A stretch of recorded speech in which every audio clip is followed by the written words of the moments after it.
নমস্কার বন্ধুরা, আজকে বানাচ্ছি নিরামিষ দিনে খাওয়ার জন্য ডালিয়া। তার জন্য প্রথমেই আমি এখানে হাফ কাপ মুগ ডাল নিয়েছি, হাফ কাপ মটর ডাল নিয়েছি আর 1 কাপ পরিমাণ ডালিয়া নিয়েছি।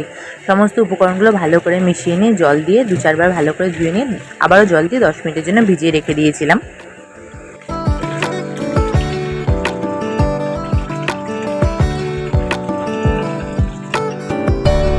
এখন আমি ডালিয়াতে দেওয়ার জন্য এখানে কিছুটা সবজি নিয়েছি একটা মিডিয়াম সাইজের আলু, একটা গোটা গাজর, 6-7টার মতো বিনস আর একটা বড় টমেটোকে টুকরো করে রেখে দিয়েছিলাম।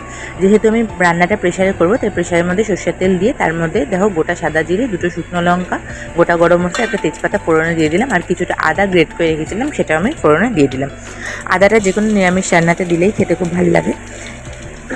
এবার এটাকে আমি খুব ভালো করে খুন্তির সাহায্যে মিশিয়ে নিচ্ছি। একটা খুব সুন্দর গন্ধ বেরোলে ঠিক 2 মিনিট পরে আমি যে সবজিগুলো ধুয়ে রেখেছিলাম সেই সবজিগুলো এর মধ্যে দিয়ে দিচ্ছি। সবজিগুলো ততক্ষণ অবধি আমি ভেজে নেব যতক্ষণ আমার সবজিটা আর্ধেক সেদ্ধ না হয়ে যাচ্ছে। ওই 50% মতো যখন আমি দেখবো আমার সবজিটা ভাজা হয়ে গেছে, তখন আমি আগে থেকে ভিজিয়ে রাখা ডালিয়াটা এর মধ্যে দিয়ে দেবো। দিয়ে সমস্ত কিছু উপকরণটা আমি খুব ভালো করে মিশিয়ে নেবো।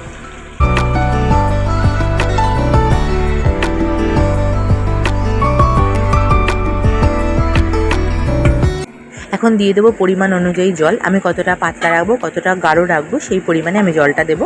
সমস্ত কিছু আবারও খুব ভালো করে মিশিয়ে নিয়ে আমি এখানে দিয়ে দেবো হলুদ গুঁড়ো, নুন আর মিষ্টি। আমি এখানে চিনিটা একটু বেশি পরিমাণে ব্যবহার করেছি, কারণ যে কোনো নিরামিষ রান্নায় চিনির পরিমাণটা একটু বেশি হলে খেতে ভালো লাগে। আর নুনটা আমি সন্দক লবণ ব্যবহার করেছি, সেই জন্য আমি একটু বেশি মাত্রায় ব্যবহার করেছি। তোমরা যেই নুন ব্যবহার করো সেই বুঝে, মানে তোমাদের পরিমাণটা বুঝে তোমরা ব্যবহার করো।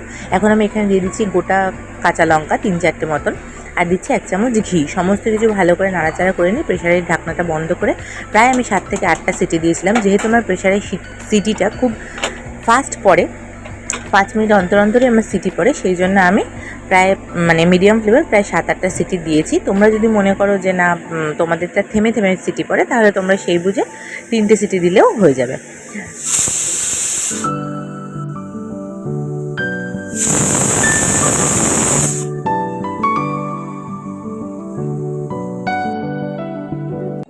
দেখো প্রেশারটা আমার ঠান্ডা হয়ে গেছে। এখন আমি খুলে দেখাচ্ছি তোমাদেরকে টেক্সচারটা কেমন এসছে।